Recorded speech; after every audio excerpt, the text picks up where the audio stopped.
You are listening to Squid and the Ultimate Leafs Fan. Welcome, everyone, to the Squid and Ultimate Leaf Fan Show, brought to you by the Hockey News. With over 2 million dedicated readers, the Hockey News, established in 1947, is the authoritative source of hockey and the number one hockey publication in North America. With an ever-growing podcast network and a video database on top of an already established print and digital brand, the Hockey News is there to cover all the major hockey stories from around the world. Visit thn.com/deal to get the best value on subscription to the Hockey News. I'm Mike Wilson, the Ultimate Leafs Fan, and with me, as always, Rick Squid Vaive. How are we doing, Squid? Oh boy, I'm doing pretty good. It's, you know what, it's kind of difficult. I'm out golfing in the mornings, but then there's not a whole lot going on except for the hockey games in the evening. But now I'm starting to read things and reading about this pandemic and, the possibilities going forward. And it's like, are we in for another total lockdown? And, the chances are that might happen. Yep. So, and these people have to realize that this is a very serious thing, and you've got to stay socially distanced and stop forming big groups and partying. Stop it. Well, yeah, exactly. That's the thing. It's the younger generation that are kind of expanding their bubbles. They're bringing in other people in that aren't necessarily in their bubble, and things have gotten worse. So hopefully, we can take it back a notch and move forward. Yep. Well, I mean, it's another feather in the cap for the NHL that have done just an absolutely phenomenal job with this whole playoff and the bubble experience for the players. And, as we've been saying right from the beginning, all those naysayers are being proven 150% wrong. This is going to be going down as one of the toughest Stanley Cups to ever win with these players have gone through. And I guess, we're going to look back on this. It's going to be definitely one worth remembering, that's for sure. But with all of that, it does bring some news, good and bad. And the hockey world lost another one of its members, a longtime member, Bob Nevin. We'd like to take a second here just to pay our condolences to the Nevin family, to his wife, Linda.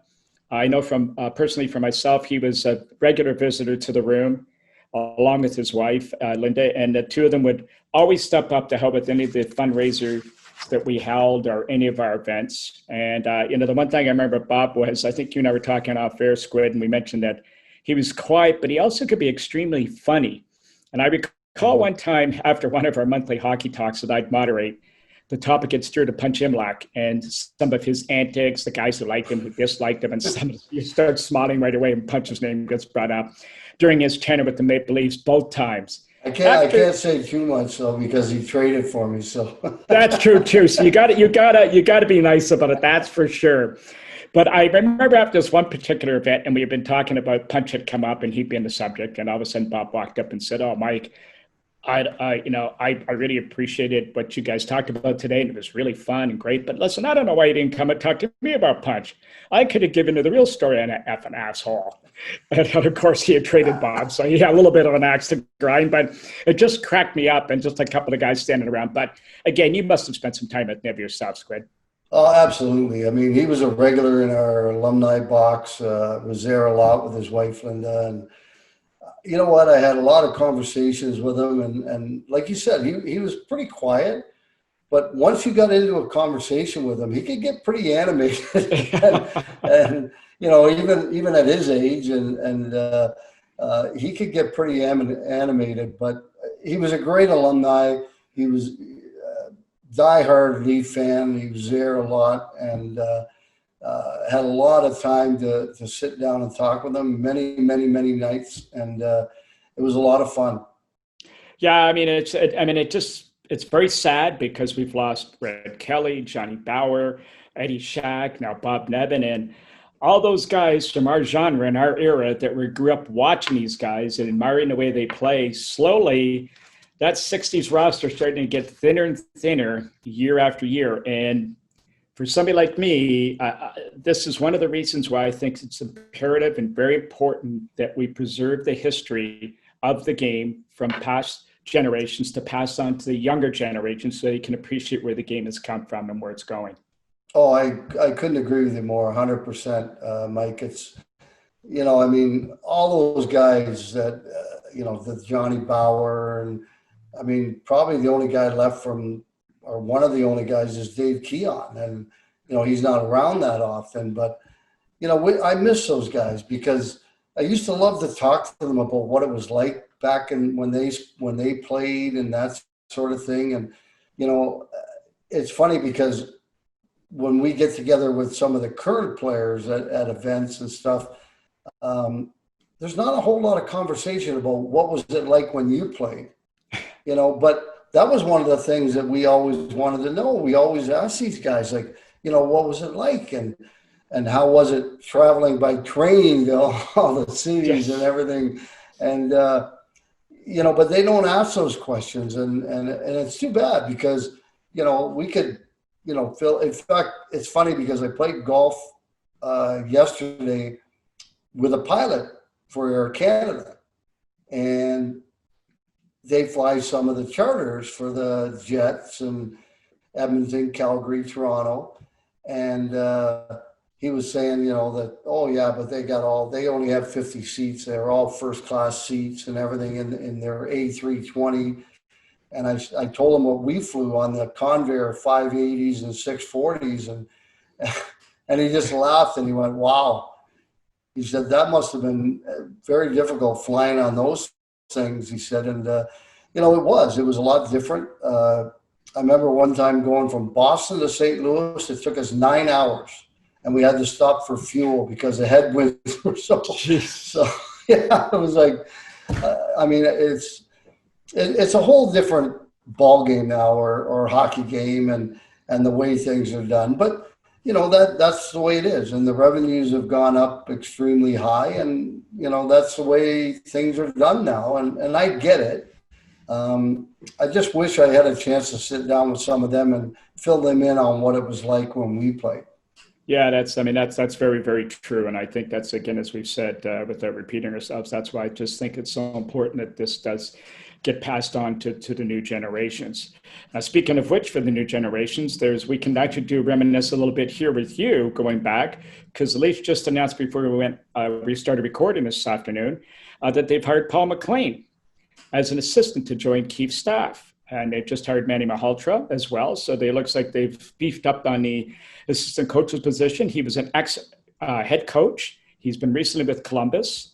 And I guess the two questions I have for you here. Number one, you played against him, I assume, when he was with Winnipeg, and you must remember a few things about him. And number two, I wonder who pulled the trigger in this. Was this a management decision or was this Sheldon Keefe? Well, that one I can't answer. Yes, of course. That was a loaded question. Okay. But I do remember Paul. I remember playing against him, and he's a big man. He's a big, big man. He's another Maritimer, too, by the way. And you had to get that in there, didn't you? Oh yeah, I had to, yeah, for sure. And but I mean, I remember him. He scored a lot of goals, and he scored a lot of goals around the net, like 5-8 feet out. Most of his goals were scored in that area, and there's no question he had the best mustache in the league. When I played against him, other than Lanny, him and Lanny were pretty close. I would say as far as the best mustache in the National Hockey League. What, the same barber? Oh, they probably did. They're a little different color, but pretty close. Well, I think I didn't mean to set you up with that question with management or Keefe, because we don't. But there's obviously, we've talked about this in the past because, and you brought up a good point about this a couple of weeks ago, that if management is the one doing the hiring like they did in the Babcock last year, the writing's on the wall for you that you better produce, or guess what, your guy's standing either to the left or the right of you behind the bench. But if it's the coach, it may give him a little bit more easy. But this side, I would have to say it's probably a combination of both, just as a total guess on my part. Yeah, I think it is. And, I've talked to guys coaching in the NHL now and so on. And a lot of times now it used to be the coach's decision on all the assistants. Now it's kind of like, okay, we're going to let you hire one or two, and we're going to hire one. The management, that is. Mm-hmm. And so it's not always up to the coach now. It's a little bit different. At one point it was the coach would hire all his own guys. And now I think it's kind of switched where management has a say, not only in all the hirings, but I think they hire one guy themselves. Yeah, And it's just yeah. It looks like that. I mean, and it also sends a little signal that you may have gotten a pink slip this summer, but we're going to give you another chance just to maybe shake things up a little bit here. But you're on watch, and that's kind of the message. And in this new win now league of the NHL, it is, in basically every sport, it's not yeah, surprising. And you know what? It's the way business has to be done. So, I think so. I yeah, mean, so if you don't win for 2 years, 3 years, then they've got to move on and they got to change things around. yep. I mean, you can't fire all the players, and we're seeing a good example of that with Tampa and Dallas, which they played Game 4 a couple hours after we were finished recording this afternoon. A little bit of a drubbing by Lightning the other day, 5-2. They got a big boost throughout the lineup with the return of their captain, Steven Stamkos. You just got to admire this guy. He hasn't played since February. Actually, I was at the game when he got hurt against the Leafs, and he hasn't played, been stuck in the bubble the whole time, training by himself. You know what that's like coming back from an injury as opposed to playing at a real high game speed level. Steps on the ice in third shift, makes an absolute Hall of Fame move to the blue line, steps in and roofs it. And just the look of elation on his face and on his teammates in the bench, I'll tell you, Dallas must have been going, uh-oh, here we go. Well, it was a big boost. There's no question about that. I think the players and the coaches were very, very happy for him. Unfortunately, he played one more shift and didn't complete the game and is not able to play tonight. But I got to tell you, Tampa Bay, I mean, they were tenacious.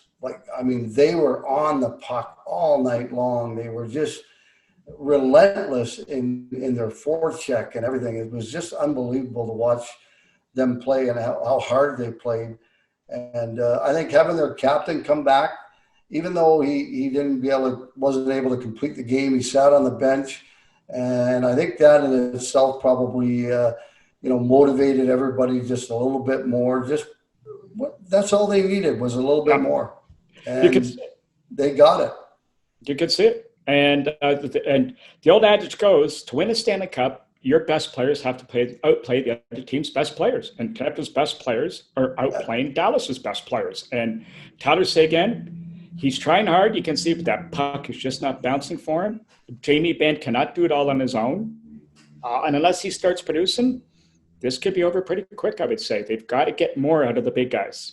Well, that top line, Radulov, Sagan, and Ben, I mean, they're not producing at all. And if Dallas is going to win the Stanley Cup, they got to get hot. I don't mean just produce one goal per game or something like that. They got to get hot because Tampa's top line is really hot right now. And they're getting contributions from their other lines as well and from the blue line. And so unless that top line in Dallas starts to produce, it could be a very quick series. Well, they've been able to sort of skate by with the goaltending of O'Dobbin because he's been standing on his head. The last couple of games, he's looked a little bit ordinary, which he's entitled to at some point. But they've just got to get more out of their big guys in. But there's still lots of hockey to play. They seem to be having a little bit of magic following them around Dallas. So don't rule them out just yet because they can bounce back pretty quickly because they were still in the game and they were a goal away from just turning this around. But I'll say this. The one thing that's really impressed me on both sides that I've been watching are the defensemen. Hedman and Sergachev and Tampa in particular. Would Montreal like to have that trade back? I don't know why they ever made it to begin with. But. And my goodness. But he's a restricted free agent this year if they want to jump in and maybe throw an offer sheet at him. But in Dallas, Heskinen, of course, is a stud. But the guy that's really impressing me is Jamie Olysek. He just seems to be a big man who's usually a stay-at-home defenseman, but the way he's been jumping into the play, he's been producing goals and driving to the net. As Leaf fans, you knew we'd have to swing it back to the Leafs at some point, of course, even though they've been out of it for a month and a half. But the one thing that Leafs can take a little comfort from is the fact that I think when Kyle Dubas was designing his team or putting his team together, this is what he envisioned his defense being able to do. The only difference is He's got half the equation right. The equation he's missing is that these guys, the four that we mentioned and the rest, all defend in their own end as strong as they go in the other end. Yeah, they're very good in their own zone. And Jamie, it almost looked like a year or so ago that he was finished, that, he was going to be an American League player. I coached him in minor midget, the young Nats, when he was a 15-year-old. And he was a big, tall guy, kind of like a Bambi out there. But we worked with him. And, he worked extremely hard, obviously. And but it looked like a year or two ago that perhaps, he was destined to finish his career in the minors. But he's really, worked extremely hard. And I like the way he's playing. I think he's playing well defensively. He's rushing with the puck, getting deep down into the other team's zone and making things happen. Yeah, I mean, it's Heiskanen is great. Lindell, what's the other guy? Klingberg. They're all good, and Tampa's defense have been outstanding as well. Yeah, so it's been a terrific series so far. Played at a very high level, and again, we'll watch what's interesting again tonight, as we always do. So we will. I think it's about time to turn it over to our guest that we've got today. Now, we've tried to take a little different twist, and we want to shake things up a little bit from time to time and talk about all pro hockey because we think it's so important. Now, a couple of our guests today, I think you're going to really enjoy these guys. Maybe you, Squid, in particular, on one name by the name of Justin Vaive. I don't know if that name rings a bell with you or anything, but a little bit. Yeah, so him and this other young guy by the name of Jesse Schultz, they're a couple of pros who spent the majority of their careers in the minors. Yeah. Now, from my point of view, I think it's very important people to understand, one, how tough it is to make it and stick in the National Hockey League. Everybody's not a first overall pick or for top 5 pick that gets an automatic slot into an NHL Hockey Cup. It doesn't work like that. Number 2, how many great players are playing at lower levels? And we listened to Paul Bissonnette a couple of weeks ago tell us about his career in ECHL. He has never forgotten where he came from. And Brucey Boudreau last couple of weeks telling us, again, how good those leagues are and what people don't appreciate about it. And third, what I think you're going to hear today from these two kids is, I call them kids because I'm so old, the passion that these kids have for playing the game for the right reason, for the love of the game. Because believe me, playing in ECHL, you don't get rich. No, you don't, and I call them kids too because one of them is my kid. But yes. They love the game. They love playing, and they get to kind of live vicariously like NHLers. Kind of. I mean, it's quite a bit different. The buses and bus trips and all that, but they're still playing at the professional level. And to win a championship in the East Coast League for these guys is like winning a Stanley Cup. And, so they keep playing. They want to keep playing. And I think more so Justin rather than Jesse, because Justin's only 31. He might be still holding out a little bit of hope that maybe the American League might be something he might get for a few years, or perhaps, get an opportunity to play on a fourth line on an NHL team. And, that's why he keeps playing. And who knows what's going to happen down the road for these guys, but they love the game and they just keep on playing. Well, we heard Gabby tell us 2 weeks ago that he was playing at 38, still holding out hope that there may be a chance that somebody could pick him up for just that last run. So anyway, we've got... So you're saying there's a chance. Well, I'm saying you know what? As long as he can put skates on his feet and step onto the ice, there's always a chance. Just ask one of the 6-year-olds that I played with every Thursday night. Every guy still thinks they're watching for them, okay? All the guys from Markham are trying to emulate the Stamkos goal last night. And there's 5 Stammers playing last night in our game. So anyway, without further ado, let's tune in and listen to the real pros tell us how it really happens, okay? Back to you guys shortly. Squid, keeping with our theme covering all hockey, we have a couple of guests today. One in particular you may be familiar with, and I'm referring to your son, Justin, who's joined by another longtime pro, Jesse Schultz. How are we doing, guys? Doing well. Really good. Good. So you got now you guys, I saw that your season in ECHL, you guys are in Cincinnati. Now, Jesse, you're in Nashville? Knoxville. Knoxville. And I see your season scheduled to start December the 4th, but is that kind of still going to hold true? Do you think there's some room this thing may change again? Yeah, I think right now it's day to day. I mean, you look at stuff online or on TV, and some days are good, some days are bad. So I think we just got to take it day by day. I think Justin might know a little bit more, but I think there's another date in January that they can also push it back to. So still got a couple 3 months to go. So hopefully things continue getting a little bit better and we end up playing. Well, Justin, you said you guys are skating a little bit. And how's the training and stuff like that going for you guys? It's a little bit of leeway for you to get some stuff done? Yeah, they've been it's been kind of pretty standard compared to the last couple summers with the rinks here and being able to work out and stuff like that. It's, basically almost normal. Obviously with everything else done, it's as normal as it can be. But they're, like Jesse said, there's a few dates that, they've been looking at, different contingency plans. And it's, day to day, week to week down here. You see all the other sports kind of starting up, college football, the NFL, which is all good signs for hockey. And then recently they've been talking about college basketball starting up at the end of November. So I know they're taking it day by day. And same with us. And hopefully things just keep moving in the right direction. So now, Jess, you got a new role this year. You're going to be, is this your second year as an assistant coach? You're getting into the coaching end of it, I think now, aren't you? And is that something you're looking for? And Jess, you can jump in and answer this one too, maybe somewhere down the road. But Jess, this is kind of for you, or Justin, this is for you, your new kind of roles to be in the coaching end? I think ultimately when you spend a lot of time playing in general in any league, it's kind of what you know, what you love, and what you like to do.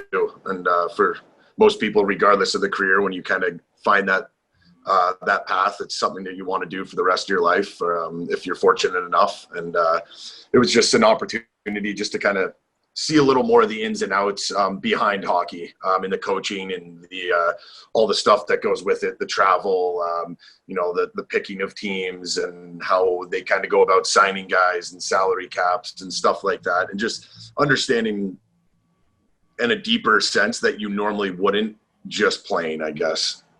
Jesse, what about you? Have you got any thoughts? You're a 17-year pro, I believe, and is there any thoughts somewhere to be behind the bench at some point? Yeah, I think I'd like to stay in the game somehow. I think that's one of the reasons I keep playing. I don't really know what I want to do after, so I just try to keep playing as long as I can. But yeah, I think you spend so much time playing it. It's really the only thing I've known my whole life since I was a young kid. So, it's probably I'm not going to be able to do anything really any better. So I think, using that expertise I've gained playing so long, I think it would be, kind of stupid not to stay in the game in some fashion. So now, Rick, I promise we're going to get you in this conversation at some point. You're trying to break Gordie Howe's record for the most games or what? I don't know. This pandemic might end my career. I don't know. I hope I'm not going out this way, though. That's for sure. Well, now, boys, I'd like you guys to discuss your path to the pros. But and Justin, let's start with you. Obviously, the obvious questions coming up is, how is life for you growing up under the wings of a famous hockey player as a dad? Honestly, I didn't really even notice it until I was probably about 13, 14 years old. Obviously growing up in South Carolina and then moving out east and still being young and just kind of getting into competitive hockey, I never really put much weight into it, and nor did anybody down in South Carolina really even know who he was anyway, other than the coach Stingray. So that never really kind of dawned on me until Toronto, which, obviously playing in Toronto, growing up there, if your dad did anything with hockey, not even close to the achievements that my dad got, you're going to hear about it. And, honestly, I never really put a lot of pressure on myself. We were different players from when I was growing up to what he was. And that's kind of what I clung to and kind of thought of myself. And I never really put myself in that fashion. And then, obviously it got a little more intense going to college and being drafted, and then the comparisons started coming out and all that business. But even then, I kind of knew I was a different player, and I was graced with a lot more size and stuff. So I kind of a different way. So from that standpoint, I never really had much pressure on myself comparison wise. Yeah, And just, I think oh, one go ahead. time I told him, I said, I wish I had your size and I could go back in time and beat the hell out of all those guys that beat the shit out of me when I was playing. Now, Jesse, you've got some hockey background in your family, or spread through your family too. How did that have any impact on you as a kid? Yeah, I mean, my dad obviously never played at any high level, but my cousin played in the NHL. He played over 1,000 games, so played Minnesota, Edmonton, Columbus, and then ended in Philly. So we grew up. We played together all the way until I think about Pee-wee or Bantam, until we went away to play in a bigger center. So yeah, it was. We always had pretty good teams growing up. It was pretty neat to grow up playing with him. We played a year and a half together in Prince Albert in the Western Hockey League. So that was really neat. Now, Justin, you played on a pretty good minor team with the Toronto Marlboros. And one of the players in there may be a little bit familiar to some Leaf fans by the name of John Tavares. Talk about some of those years. I mean, certainly then wearing that blue and white must have been pretty special for you, but also the attention that team got. Yeah, it was again, I wasn't really prepared or really knew what the GTHL was or anything. Like, I played in Oakville for 1 year and kind of got a taste of how kind of, crazy it is up there for hockey and the paths that you can take and stuff. But I never really realized until I did transfer to the Marlies. And then slowly over 2 years, we kind of formed, did everything we could to kind of get all the players that we wanted together. And yeah, looking back, and I still have people that ask, they're like, oh, who was on that team again? And then, you rattle off 8-10 names that all played in the NHL or the AHL, OHL. Like, it was just, there's probably never going to be a team like it again, just because of how kind of diverse the skill level is now across the country and the world. But back then it was just, we were able to kind of get everybody on the same page and all commit to the same team. And, I don't even think I realized how good we were and the players were on that team when I was that age until I was, 18, 19 and seeing, 4 or 5 of my teammates playing in the NHL at that age. So now let's get the old man's thoughts on this. Like, what was it like sitting in the stands watching him at that level progress with these kids? Well, it was actually a lot of fun because they didn't lose. Sure. I think the 3 years that they played, well, he was there for 4. Johnny was with them for the last 3 of his 4. And I think in 3 years they lost 1 game, I believe, and 1 or 2 at the most. They won, the OHL Cup as minor midgets. I mean, they just dominated the GTHL each and every year. And it was really fun to watch. It was, I really enjoyed it as a parent. It's not, and the good thing is I kind of had a good mindset watching my son play and not thinking about NHL or any grand things in the future. I loved watching the way they played when they were that age. And it was a lot of fun for me. So, I wasn't thinking 10 years down the road or anything like that of what's going to happen. I was enjoying what I was seeing. Sam Gagne, Johnny, Justin, Kima Lou. I mean, I can't even remember Cody Golubev. They just had a great team. The coaches were fantastic. It was a lot of fun. So now, Jesse, you grew up playing in the WHA, and after a good junior career, you got passed over a couple times in the draft, but you ended up signing as a free agent with Vancouver. Then you didn't make the Manitoba Moose. How was your mindset going through all of that, like the frustrations, especially how hard you worked to get there? Yeah, I never really, it never really bothered me too much not to get drafted, to be honest. I feel like I kind of was a late bloomer in that way. I never really, put up numbers in junior until, 19, 20-year-old. So I didn't really expect to get drafted, but I knew, you know, I was getting better, so that was good, and I was just trying to get my foot in the door somehow. So, you know, signing the contract out after my 20-year-old year to turn pro was a big step, and then obviously, you know, another big step to go to the AHL. I spent a year in the East Coast Hockey League when I was 21, and then first year in the American League was, I think, was 2 lockouts ago. I think that was 04-05. So that was an interesting year to have for my first year. It was pretty amazing to see some of the guys that were down in the American League that year. So it was a fun year. But I gotta hand it to you. Pretty amazing when you start talking about decades instead of years, right? I mean, and 1,000 pro games, or over 1,000 now, and I think that's pretty damn impressive. That's awesome. Well, you know, now, Jess, here, you know, you mentioned 2005. Now, here's where I got to give you your kudos as a professional hockey player, as guys can learn from. 2005, 2006, you had a big breakthrough with Manitoba. You led the team in scoring. Your coach gets elevated the next year. Alan Vigneault gets moved up to the big job with the big club in Vancouver. You look like you're odds-on favorite to make the team, but it doesn't turn out that way. And you end up getting traded to Atlanta, and you don't even get a sniff there, and you end up playing in the minors with the Wolves, but you end up winning a Calder Cup. Take us through that whole period. I mean, were you frustrated, or you just thought, just got to keep plugging away and somebody will notice at some point? Yeah, I think so. I think that was part of it. I knew, you know, having Alain Vigneault, when he moved up there to Vancouver, I had him in Manitoba, like he said, and yeah, it was.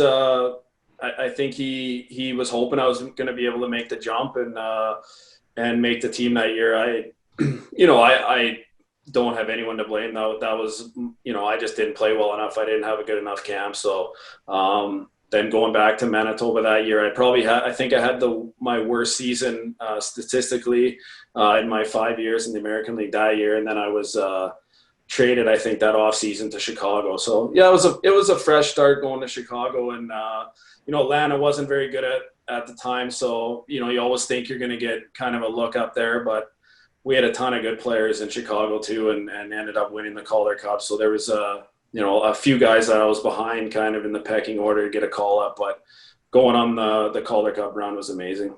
Well, I'll have to call my buddy John Anderson, who was pitching it up, and give him heck for not calling me up. I love playing for Johnny. He only had 2 rules. He said no one-touch passing and no backhand flip passes or something was his 2 rules. Pretty much everything else was a go. So.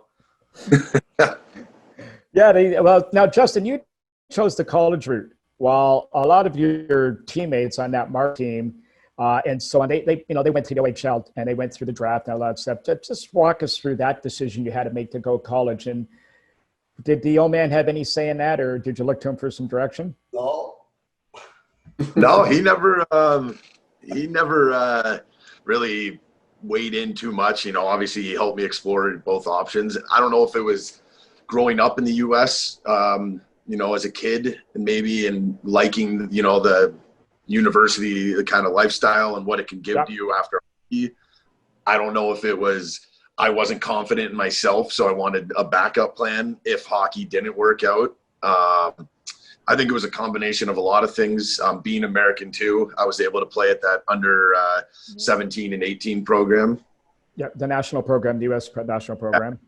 Oh, I think that right there really, I think, paved the way for me to go to college, having the ability to do that and play against colleges and the exposure you get from that, being able to go to the U17s, the U18s, and just the ability to, if that didn't work out after that, I could still go back to the OHL. And that was always in my mind. So it never really closed a door. It left both open. Whereas, like, if I wanted to go to college and I didn't have that opportunity, I would have had to play tier 2 somewhere. And I just didn't know if I wanted to do that for 2 full years waiting for college. So that really, I think, kind of helped me out that way. Now, maybe your dad tells. Do you want me to tell you exactly how it went down, Mike? Absolutely. And while you're on it, talk about the draft also with Berkey. Okay. So what happened, and I give him a lot of credit. At 16 years old, I mean, you're young, and, you know, impressionist. Like, we went to Sudbury after he was drafted by Sudbury, and they treated him very well. They treated us very well. Mm-hmm. the U.S. program wanted him as well.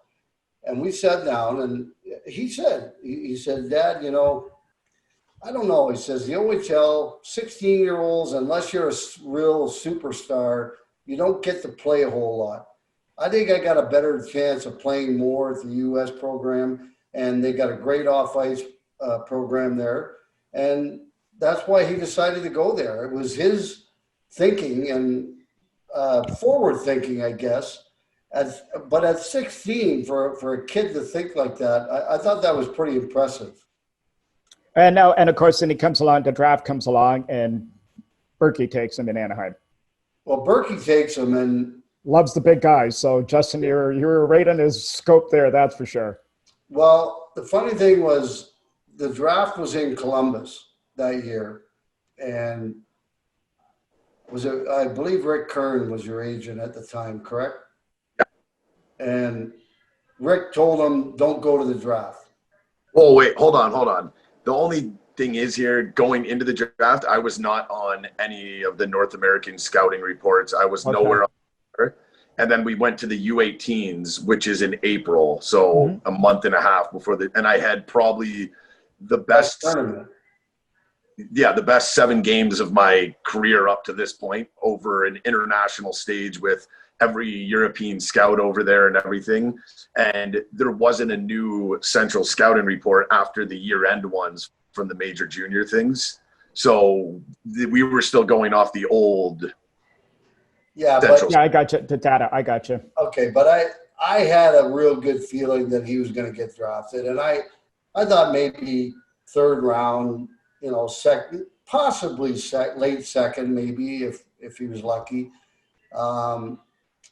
And I took him down to Miami for, what the heck did we go there for? I can't even remember now. Orientation or something? No, my unofficial visit. Yeah, so, and I really wanted us to take our, you know, suits and go to Columbus for the draft. And to this day, I'm still disappointed that we didn't, because he ended up going 92nd overall. And then he would have had a chance to go down and meet everybody at Anaheim's table. And I just think that would have been one hell of an experience for him to go through that. And, you know, but Rick Kern was adamant about not going, that he didn't want him to be disappointed. But I had a different feeling, and I don't know why. I guess probably you're his dad, that's why. Well, but he started really coming on the last part of that season with the U.S. program, his 2nd year. And then he did have a fantastic tournament in the U18s. And I was there. I watched it. I was in Europe to watch it. And I believe you were, I think, 2nd on your team in points for that tournament. So, I don't know. I just had a real good feeling. And to this day, I'm still a little bit disappointed, because I think for him, that would have been one heck of an experience. So, guys, Justin and Jess, let's get through your first camp. So you guys, your mindset, again, I mean, that's my favorite word. Your mindset going into your first camp, your expectations, maybe the disappointments, surprises that you saw on your first game. Let's start with you, Jesse, and Justin, we'll come back to you. Yeah, it's definitely an eye-opener going to your first camp. You watch these guys on TV, and then you know, next thing you know, you're in the room with them, skating with them. So obviously pretty nervous, and it really goes by pretty quick, to be honest. And then you know, you're probably sent down or you make the team. But yeah, no, it's I was definitely nervous, but they're fun. You try to learn as much as you can and try to learn what it's like to be a real pro and learn from the best in the game. Well, what surprises, like, were the guys way better than you thought they were? Were they as you expected they'd be, or like the intensity, was it as you would expect or even more intense? Yeah, I think you just realize how hard the guys work, and, you know, off ice, on ice, practice habits. They're just they do everything hard and you know, all the time. So I think that's something that you know, you'll find that you know, minus the high end guys on teams, you know, the bottom end guys and maybe the top end American League guys, there isn't a huge difference, I don't think. It's just that maybe a little intangible or, work ethic or anything that sets those guys apart. So I think that's what you'll notice those guys up there do it maybe a little bit more consistently. And Justin, what about you? I think I was a little, I guess coming from college, so my first camp wasn't until I was 22 years old. Whereas a lot of guys that are drafted at 18, 19 or in major junior, they're allowed to go to camps starting at 18. So I think maybe I was a little older, so I wasn't as kind of overwhelmed, but to say I wasn't nervous, obviously I was. But just, I guess kind of what Jesse said, those high end guys that you see in the all-star games and you see, on the power plays and everything like that, you see how hard they work and how, much effort they put into even the smallest little details. And I think also though, it kind of gives you a lot of motivation to kind of see the lifestyle. You get the treatment of being there, the meals, the travel, just the overall treatment from the staff and the hotels and everything. It's just, it gives you that little bit of a taste where you're like, oh man, this would be one hell of a lifestyle, not to mention the money you make, but just everything that comes with it. And I think Jesse, we were talking about it when you were here a little while ago, the interview that Winnipeg's coach had. I forget who. Yeah, but who is he talking about? Do you remember the name? I don't know. Oh, and what, on Overdrive or? No. He Maurice had an interview after their game, and he was talking about a guy on their fourth line. Yes, he came from the ECHL, and he made your team. Yes, and that's what Jesse was talking about is you realize from the third, fourth line of the NHL to everybody else is not that big of a gap. And it gives guys a lot of motivation if you're down, but it also gives guys that are up that much more incentive to stick because they know how close the gap is between them and the guys right behind them. And, this kid didn't get an opportunity. He wasn't a first or second round pick, and he just worked his ass off for so many years that he finally got that opportunity. And obviously you have to take the opportunity and run with it. And obviously he did. He was a huge player for them in the playoffs. Now, Jesse, I was going to ask Jesse something. Oh, go ahead. You go. Squid into everything where he's been. Obviously, what's it like? You guys have played together for a few years now. And do the guys call you Suitcase by any chance? Is that your nickname? Not yet. No. I've been in. It might be now. Yeah, it might be. I have been a few places, so yeah, I probably could. Well, Jesse, how about this? Let's put it more delicately. We want to this. I mean this with the utmost respect and actually admiration. We're calling you the modern version of last week's guest we had on, Bruce Boudreau, who played, I think, in every league in existence in North America and led basically every team he played on in scoring. And you played in 11 different leagues throughout North America and Europe. So for the listeners, first off, what was your favorite league? The AHL, I guess, would be the closest one. So, aside from the obvious, what was your favorite league? And what was the difference between, say, European and North American pros? I really liked playing in Germany. I played in the DL and the DL2.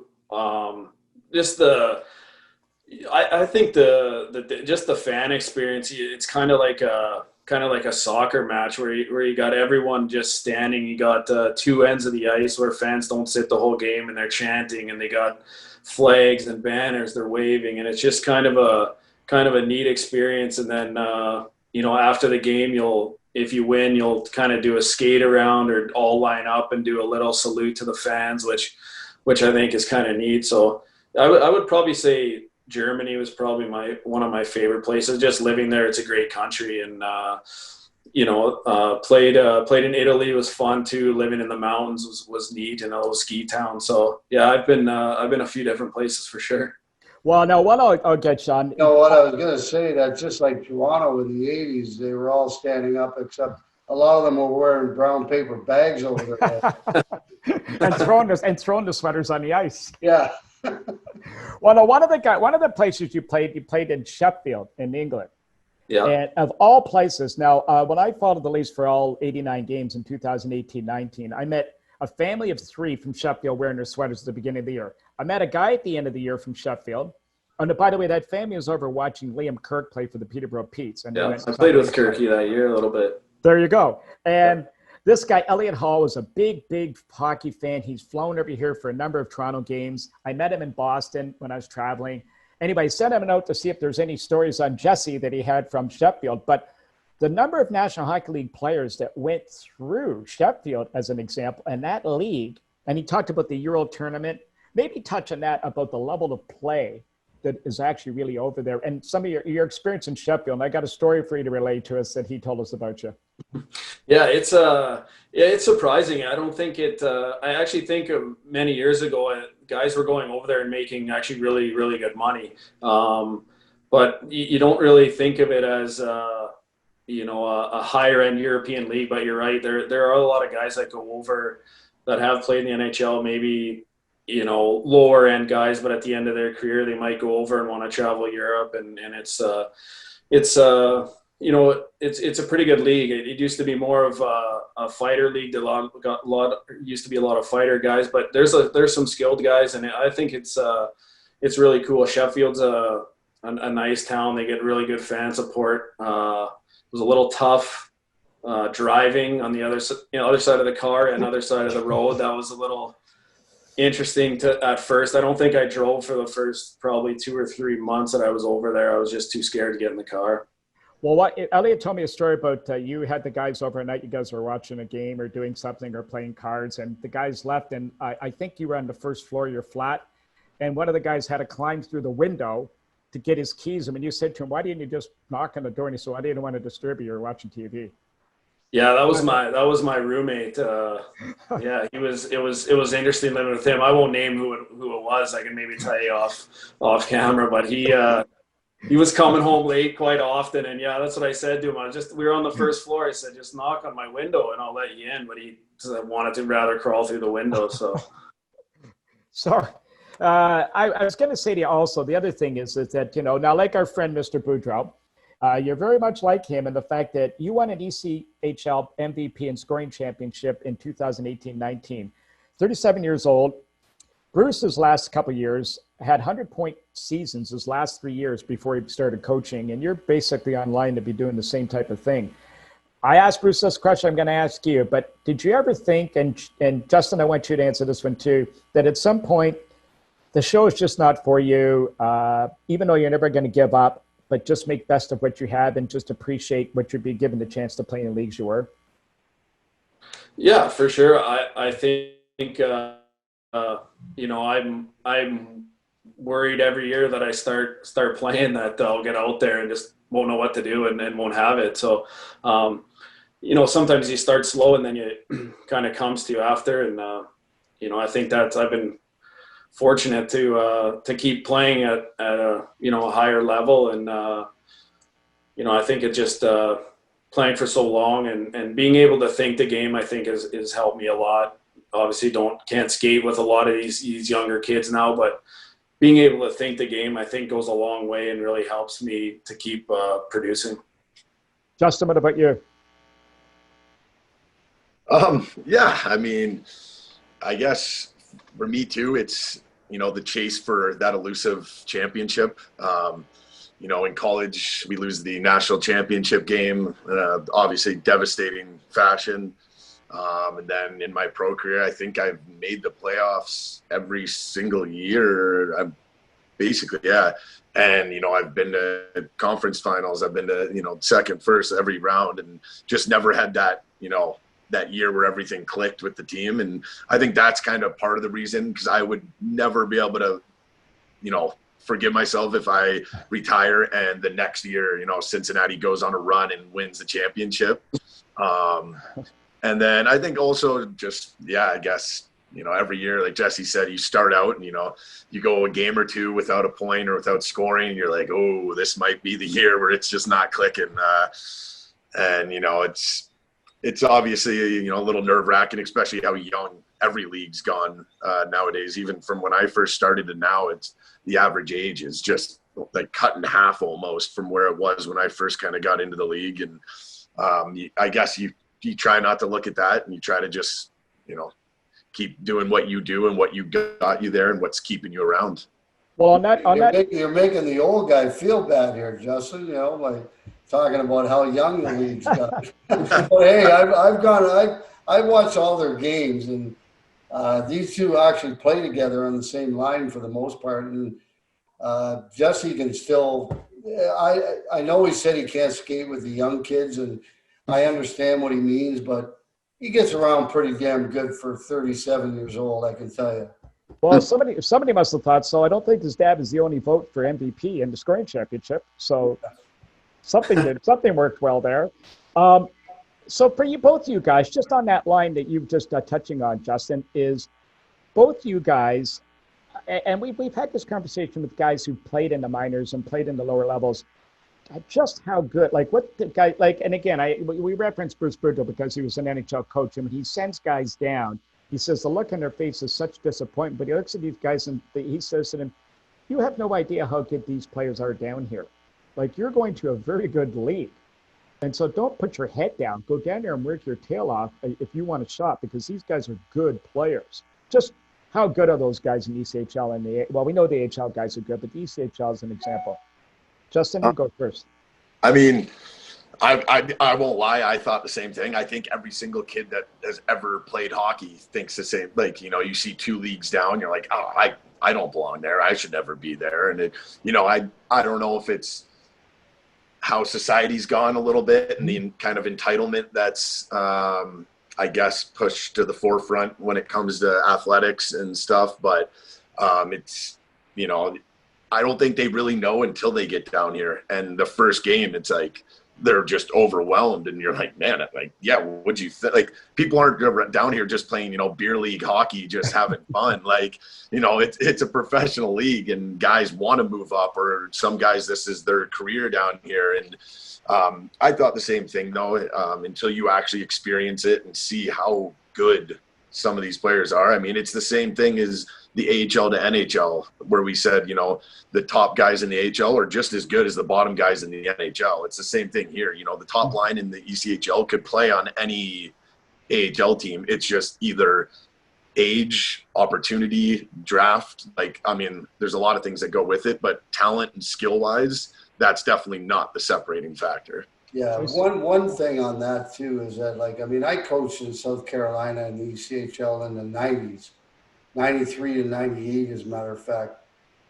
And the difference now that I see is unbelievable. Like, actually, teams are signing, when they sign some of their draft picks, they're sending them directly to the ECHL because they want them playing. And, I mean, it's almost like a 3-tier system now they've gone through, where as when I was coaching, it was like, I might have had 2 guys under contract if I was lucky.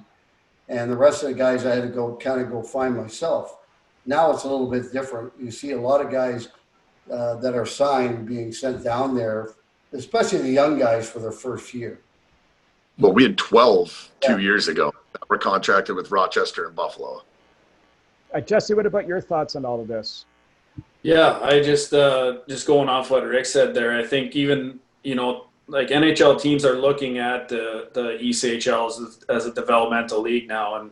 And as Justin said, when we had the 12 guys down there, I mean, I know when I started, there was no developmental coaches anywhere I never saw one. And now we got guys coming down once a month, into the East Coast Hockey League, because we have guys down there that they want to see and they want to develop, and they think they have a future in the organization. So, yeah, I think it gets better every year. I think it's just a matter of, NHL only has a certain amount of spots. AHL has a certain amount of spots. There's a lot of good players. So guys are going to get pushed down. So I think it's just important that, when guys get sent down there, they don't, hold their head down. And, it might be a year or 2 that you're down there. You use it to get better. And, if you're good enough, you'll eventually get up there, and can't look at it as a step back in your development at all. Well, for all 3 of you here, this question can apply. Some of the things that have happened in ECHL just some of the bizarre things you saw over the years, even come from management, some players going out. I mean, everybody knows that, the guys aren't exactly making tons of money down there. So everybody is, very much on budgets and so on. But some of the crazier things, and maybe Rick, you started off as a coach, some of the things you saw coming from the big leagues and coaching at that level, some of the differences and attitudes maybe, and just stuff that goes on. My biggest take from it when I started was, first of all, I was in Charleston, South Carolina, so I could make as many mistakes coaching as I wanted to because people didn't know a thing about hockey. Okay, so that was great. I remember Jerry Zucker, our owner, God rest his soul, he passed away, but I was in my office and we were playing Columbus Inferno, I think they were called at the time, from Columbus, Ohio. The Chill? Or not Inferno, what were they called? Columbus Chill. The Columbus Chill. Whatever. Yeah, the Chill, you're right, yeah. Anyway, we're losing the game, and here's this billionaire who comes in, walks in my office, and he says, Rick, he said, what's wrong? I said, what do you mean, what's wrong? Like it was, it wasn't a blowout or anything. He goes, well, they seem to be stroking a lot better than you guys are. I don't know what it is, and I'm going, stroking? Like, so he had no idea what the hell hockey was. And that was his analogy of, I guess, they're skating better than we were at in the period. So anyway, it was there's a ton of funny things that I could get into, but I'd rather give us one. I'd rather hear what these guys have to say. Well, boys, you go and then you give us one. Okay, boys, give us one of your funniest stories from the league that you found kind of humorous. I'd probably say I have two from my first year. The one is that was probably 2010, 11-ish, when like Clemenson and I think Theodore were in Florida, and they both got hurt the same game. So both of our goalies got called up. And so we had practice the next day, and we're like looking around the room. We're like, there was nobody else it was like my second month of pro hockey, and we go out for practice at our practice rink, which isn't the best place in the world. And our radio guy and our equipment manager are the two goalies out there. It's like, what is happening right now? Like, this is pro hockey. Like, and our equipment guy couldn't even go down because the gear, he was wearing one of our goalies' old gear, and it was so big he literally couldn't go down at all. So he just stood there like Goldberg from the Mighty Ducks and just got hit with pucks for an hour. And I think there was another one same year. We were on the bus going to Chicago, and day of a game. And we're like on the bus, and we're just kind of looking around. We had a ton of injuries, call-ups. There was people sick, whatever. We're looking around. We have like 5 forwards and 4 defensemen on the bus. And we're like, ooh, and we play that night.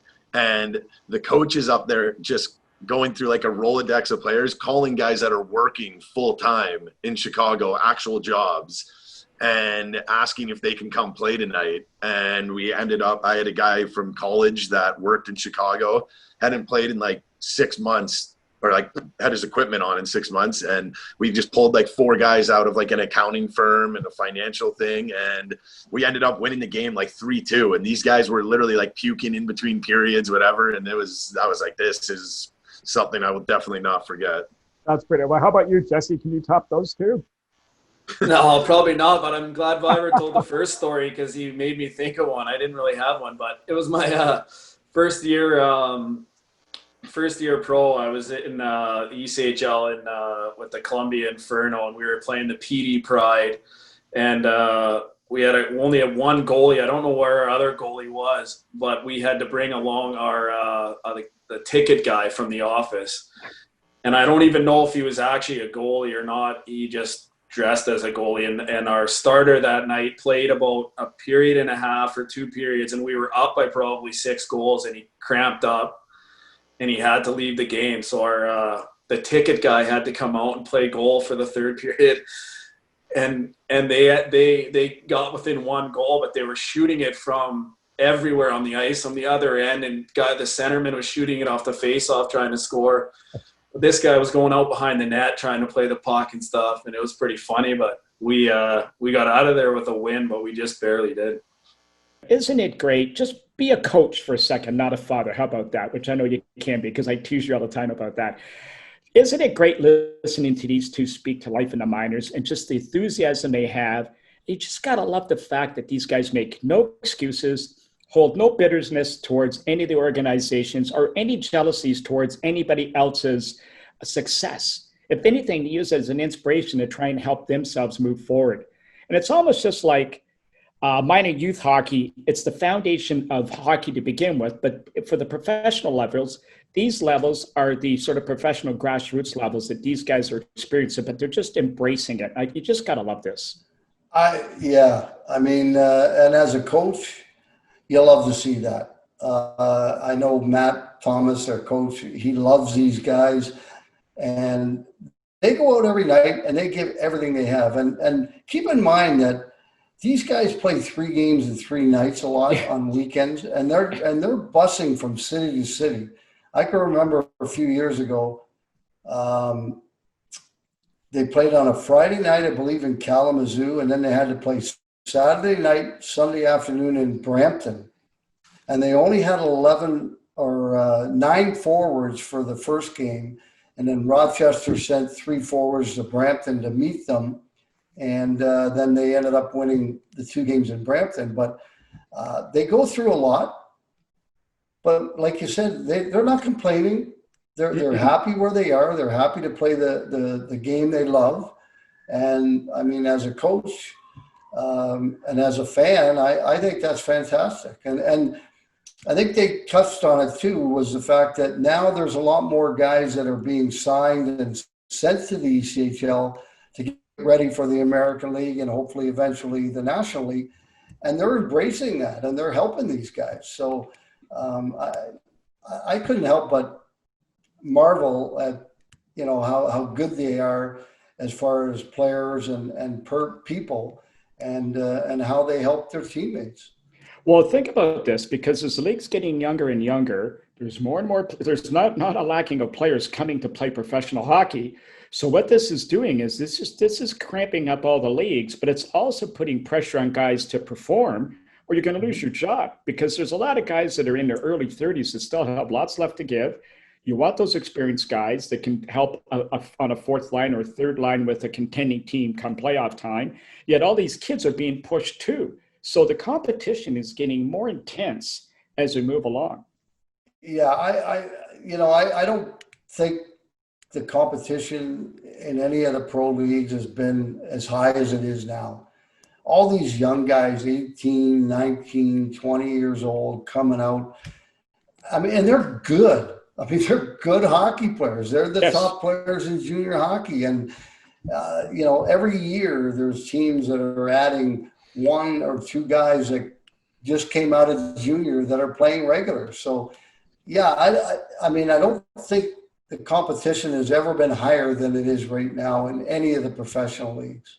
Well, just on that note alone, I guess we've got to step right into who we always talk about, our Maple Leafs. And speaking about additions, the talk centering all over social media and everywhere, all 146 GMs of the Toronto Maple Leafs on Twitter have got it figured out and have worked out all these scenarios for Kyle Dubas to get Alex Pietrangelo into a Leaf uniform. As much as we'd love to have that all happen, you have to be realistic at some point and step back and think about what this is really going to take. What people don't seem to understand, I was speaking to a GM, NHL GM earlier this week, and what people don't understand is that it's just not a simple process of subtraction to get addition, if you know what I mean. Mm-hmm. You're not going to, everybody's saying you can get rid of, you got rid of Kappen already, you get rid of Johansson, you get rid of Kerfoot, you get rid of Nylander. It's just not that easy, because the other team is going to be in the same boat as the Leafs. They've got to make movements too. I mean, there's teams out there, you get the teams like Florida, LA, Ottawa, Detroit, Buffalo. Yeah, they all have room, but they're all have cap room for a reason, because they're bad. So what are you going to get back? You're not going to get much back. And the thing is you're not going to give these players away. So the idea is with everybody getting crunched on cap space, it's very difficult to do. Yeah, this is going to be probably one of the most unique free agent years I think that we've ever seen. And that, as you say, there's a lot of good free agents out there. Bobby Ryan, I think, was put on waivers to be bought out today. Yeah. There's another guy.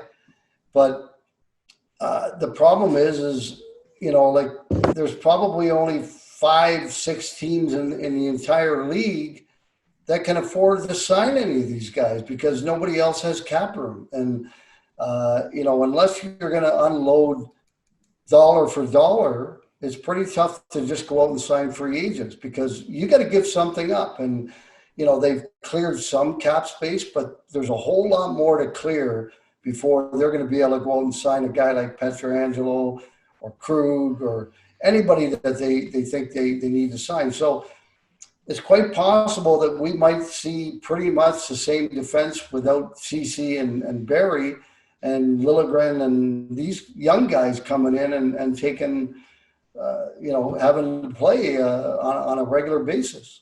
Well, the other point to this is on two fronts. If you're a contending team like Columbus that does have, or Colorado, they do have room to add players. But Colorado's going to have roughly $22 million in cap space, but they've still got to sign 9 players. So the idea is, if the Leafs gave them one of their, more paid guys, let's use Nylander for a name, they traded Nylander, you do have to get equal value back. And the equal value back, it's not going to do any good because if you're giving up $7 million, you got to take back 5 as an example. That gives you $2 million that can let you sign a 4th line player. But the fact of the matter is that if you're going to get draft picks back, everybody talks about, well, what's your draft pick going to be if that team is a top echelon team? It's going to be a 25th to 32nd pick with Seattle joining in the next year. So what is that going to bring back to you? That's just suicide for a general manager. And a team in the bottom echelon of the league to make a move to sign a player that's $7 or $8 million, they may do that to sell some tickets. But as been pointed out to me, if they're going to make a move like that, if their 25th place team say, will this player get us into the playoffs? And if the answer is no, it's only going to move the needle a couple spots, then the obvious answer back would be, you know what? Why are we blowing our money now? Let's wait. Let's accumulate draft picks, bring some young kids in, and when we need to make that push, we've got good cash available to make some big moves. So you're not going to get anything back from these guys. Yeah, I kind of agree with that. The only problem is we're in Toronto. And yes, people yes, get pretty antsy. Yes, and they want success now. And everybody wants the Leafs to go out and sign this guy, that guy, this guy, this guy. And it's just not possible. But, we're in, the hottest hockey market, aside from maybe Montreal, on the universe. And everybody gets a little antsy. And now the only other thing I could see happening, the possibilities are sign and trade deals where, maybe St. Louis signs Pietrangelo to a deal that the Leafs would agree on, and then they could trade someone for him. Those are possibilities, but again, with the flat cap of $81.5 million for the next 3 years, boy, oh boy, it's going to be very, very interesting to see what happens in this free agent market because, unless guys are willing to take less money, I'm not sure that a whole lot of these guys are going to get signed.